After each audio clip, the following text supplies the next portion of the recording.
নমস্কার, বাসন্তী রান্নাঘরে আপনাদের সবাইকে সুস্বাগত। আজকে বানিয়েছি এক মজার চোখ ধাঁধানো রেসিপি, ডিম না দিয়ে নিরামিষ অমলেট কারি। যে দেখবে সে অবাক হয়ে যাবে, সে ডিমের অমলেট কারি বলে ভুল করবে। এর স্বাদ হয়েছে অসম্ভব সুন্দর, অপূর্ব স্বাদের। যে খাবে সে খেতেই থাকবে। আপনারাও বাড়িতে এইভাবে নিরামিষ ডিমের অমলেট কারি রান্না করে খেয়ে দেখবেন, আর বাড়ির সকলের মুখে হাসি ফোটাবেন। এই নিরামিষ অমলেট কারি দিয়ে গরম ভাত, রুটি, লুচি কিংবা পরোটা যে কোনো জিনিস অনায়াসে বাচ্চা থেকে বৃদ্ধ মানুষ সবাই একসাথে খেতে পারে, কারণ এটি যেমন হেলদি তেমন টেস্টি। ভিডিওটি সম্পূর্ণ দেখা আর চ্যানেলটিকে সাবস্ক্রাইব করার অনুরোধ রইল, কারণ যে নতুন ভিডিও বানাবো সবার আগে নোটিফিকেশন আপনার কাছেই যাবে। আর একটা লাইক ও কমেন্ট করবেন, আপনাদের মূল্যবান কমেন্ট আমাদের নতুন ভিডিও বানানোর উৎসাহ দেয়। নিরামিষ দিনে নিরামিষ তরকারি হিসাবে বানাবো নিরামিষ অমলেট কারি। তার জন্য যে উপাদানগুলো লাগবে সেইগুলি হলো 9 পিস পাঁপড় নিয়েছি। বাড়িতে যেরকম পাঁপড় আছে, আমার বাড়িতে ছোটো ছোটো পাঁপড় আছে তাই ছোটো ছোটো নিয়েছি। আপনাদের বাড়িতে যেরকম পাঁপড় থাকবে সেরকম নেবেন। 2টো বড় সাইজের সেদ্ধ আলু, হাফ লিটার দুধের ছানা এখানে নেওয়া হয়েছে। 1 চামচ আদা গ্রেট করে নিয়েছি, হাফ চামচ গোটা জিরে, হাফ চামচ জিরে গুঁড়ো, হাফ চামচ ধনে গুঁড়ো, হাফ চামচ লঙ্কা গুঁড়ো, 2টো টমেটো, 3টে কাঁচা লঙ্কা, 2টো লবঙ্গ, 2টো এলাচ, 1 ইঞ্চি দারুচিনি, 1 চামচ গোটা ধনে, হাফ চামচ গোটা জিরে, 1 টেবিল চামচ সাদা তিল, 2 ইঞ্চি আদা। এই সমস্ত মশলাগুলোকে একসঙ্গে ভিজিয়ে রেখে ভালো করে মিহি করে বেটে নেব। হাই হিটে ভালো করে কড়াটাকে গরম করে নিতে হবে। এবার পরিমাণ মতন 1 টেবিল চামচ তেল দিলাম, গোটা জিরা এটা দিয়ে দিলাম। নিরামিষ তরকারি একটু হিং দিলে ভালো হয়, তাই সামান্য পরিমাণ হিং দিলাম। নিরামিষ তরকারিতে পেঁয়াজ আর রসুনের টেস্ট আনার জন্য হিঙের সঙ্গে আদাটাকে দিয়ে ভালো করে কষতে হবে।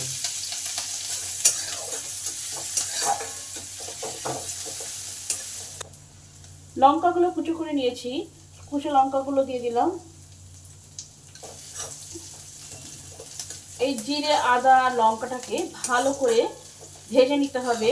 যত ভালো ভাজা হবে তত তরকারি যে পুরটা হবে, পুরটার টেস্টটা আরো ভালো হবে। আমার আদা হিং সব ভালো করে কষা হয়ে গেছে। এই সময় যে গুঁড়ো মশলাগুলো আছে, লঙ্কা গুঁড়ো, জিরে গুঁড়ো, ধনে গুঁড়ো সব দিয়ে দিলাম।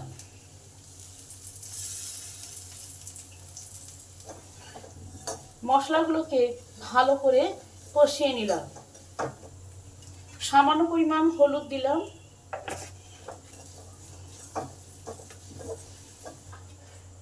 একটা টমেটোকে ভালো করে গ্রেট করে দিলাম।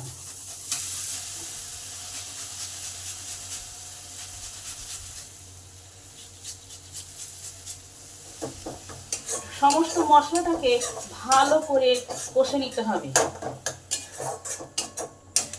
পরিমাণ মতো নুন দিলাম।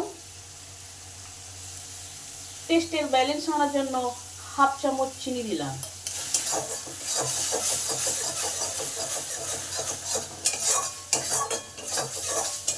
মশলাটা আমার ভালো করে কষা হয়ে গেছে, মশলা থেকে তেল ছাড়তে শুরু করে দিয়েছে। এই সময় আলুগুলোকে ভালো করে ভেঙে দিলাম।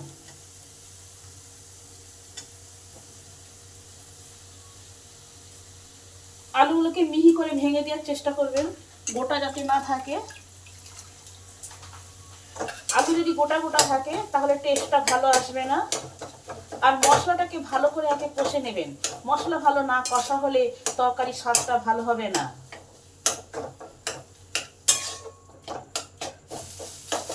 আলুটাকেও মশলার সঙ্গে ভালো করে কষতে হবে, যাতে আলুটা ভালোভাবে মশলার সঙ্গে মিশে যায়, তাহলে তরকারিটা খেতে আরও সুস্বাদু হবে। আলুর সাথে মশলাটা আমার ভালোভাবে মিশে গেছে। এই সময় ছানাটাকে দিয়ে দিচ্ছি।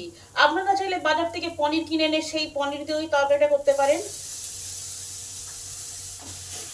এই পনিরটা একটু আলুর সঙ্গে ভালো করে মিশিয়ে নিতে হবে। হয়ে গেছে, এবারে আমি নামিয়ে নেব।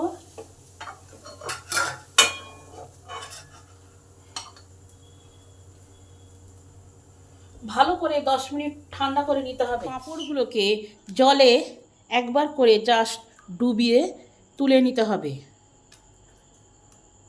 বেশি ভিজিয়ে রাখা চলবে না, একবার করে ডুবিয়েই তুলে নিতে হবে। এবার একটা করে ভেজা পাঁপড়কে নিয়েছি, তার মধ্যে কিছুটা করে পুর মিডিল পোর্শনে দিতে হবে। এগুলো ছোট পাঁপড়, সাবধানে করতে হবে। ঠিক অমলেটের মতন ফোল্ড করে নিতে হবে। প্রান্তে একটু করে জল দিয়ে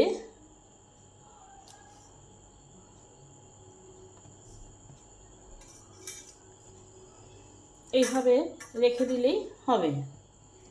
এইভাবে সব পাঁপড়গুলোকে গড়ে নেব।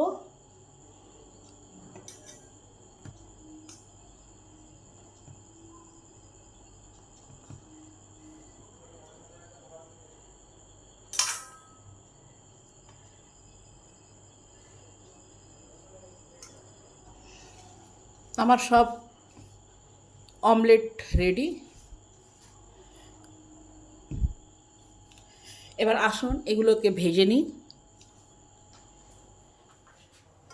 প্যান গরম হয়েছে, প্যানে পরিমাণ মতন তেল দিয়েছি অমলেটগুলো ভাজার জন্য। এগুলো আমি সাদা তেলে ভাজবো। তেল আমার গরম হয়ে গেছে। ফোল্ড করা পাঁপড়গুলোকে খুব সাবধানে ভেজে নিতে হবে।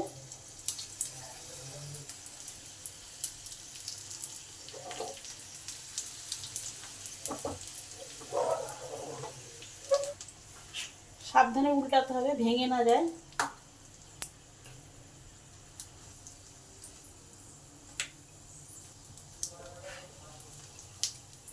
বেশি লাল করা চলবে না, এই এরকম একটা গোল্ডেন কালার এসেছে, এইভাবেই দু পিঠটা হয়ে গেলে নামিয়ে নেব।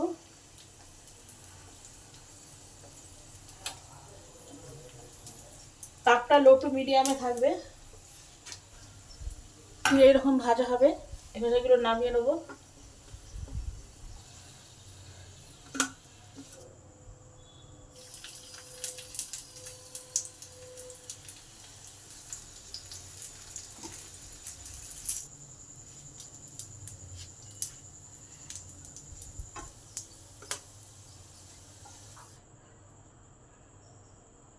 অমলেটের কারিটা আমি সর্ষের তেলে করব। এক পলা তেল দিলাম, কিছুটা জিরে দিলাম, সামান্য পরিমাণ হিং দিলাম, যেহেতু এটা নিরামিষ তরকারি। একটা কাঁচা লঙ্কা ভেঙে দিলাম, আর তেজপাতা দিয়ে দিলাম। এগুলোকে ভালো করে একটু ভেজে নেব। সামান্য পরিমাণে আদাকে গ্রেট করে দেবো। একটু আদা বাটা আছে তবু একটু দিচ্ছি, হিঙের সঙ্গে আদাটা দিলে ভালো টেস্ট হয়। এইগুলো যত ভালো করে ভাজা হবে মশলাগুলো, তরকারির স্বাদটা তত ভালো হবে। আমার সব ভালো করে ভাজা হয়ে গেছে। একটা বড় সাইজের টমেটো মিহি করে কুচি নিয়েছি, টমেটোটা দিয়ে দিলাম।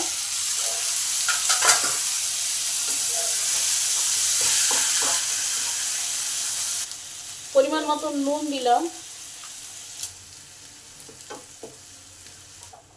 এই সময় তাপটা থাকবে লো টু মিডিয়ামে। সামান্য পরিমাণ হলুদ দিলাম, লঙ্কা গুঁড়ো দিলাম,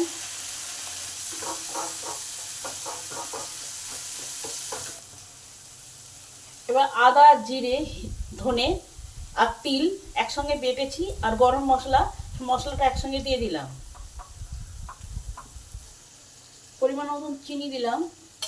এবার এই মশলাটাকে ভালো করে কষে নিতে হবে, যাতে মশলার কাঁচা গন্ধটা চলে যায়।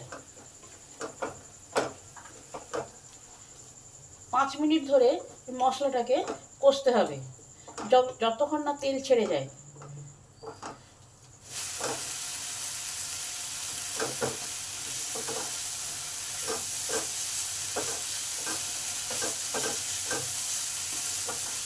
মশলাটা আমার ভালোভাবে কষা হয়ে গেছে, কাঁচা গন্ধটাও চলে গেছে, তেল ছাড়তে শুরু করে দিয়েছে।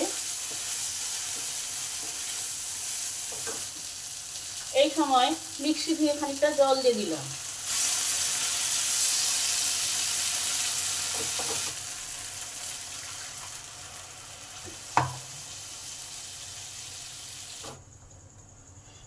মশলাটাকে ভালো করে ফুটিয়ে রান্না করে নিতে হবে। মশলার কোনো কাঁচা গন্ধ থাকা চলবে না। এই ফোল্ড করা পাঁপড়গুলো দিয়ে বেশিক্ষণ ফোটানো চলবে না। সেই জন্য এই গ্রেভিটাকে ভালো করে আগে রান্না করে নিতে হবে সম্পূর্ণরূপে। এর মধ্যে যাতে কোনো মশলার কাঁচা গন্ধ না থাকে সেই দিকে ভালো করে লক্ষ্য রাখতে হবে। মশলার কাঁচা গন্ধ থাকলে তরকারিটা খেতে ভালো লাগবে না। আরো কিছুটা জল দিই। 5 মিনিট চাপা দিয়ে ভালো করে রান্না করে নিই, ততক্ষণ হাই হিটেই থাকবে। মিনিট পর ঢাকাটা খুলে দেখি। এবার এই অমলেট ভাজাগুলো এই প্যানেতে দিয়ে দেবো। খুব সাবধানে দিতে হবে।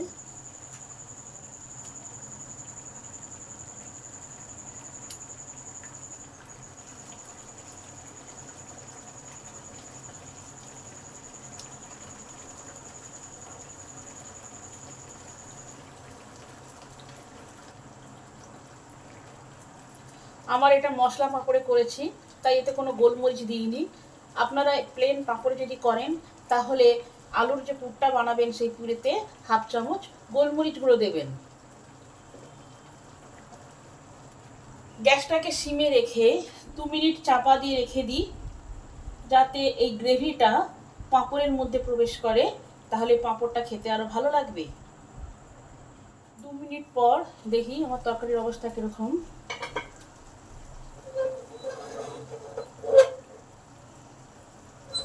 আমার নিরামিষ অমলেট কারি রেডি।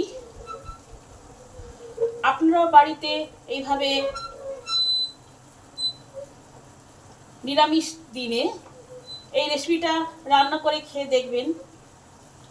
রেসিপিটা যদি ভালো হয় তাহলে আমার চ্যানেলটাকে সাবস্ক্রাইব করে দেবেন, লাইক করবেন, কমেন্ট করবেন, শেয়ার করবেন। সবসময় আমার পাশে থাকবেন। ভিডিওটা সম্পূর্ণরূপে দেখার জন্য অসংখ্য ধন্যবাদ।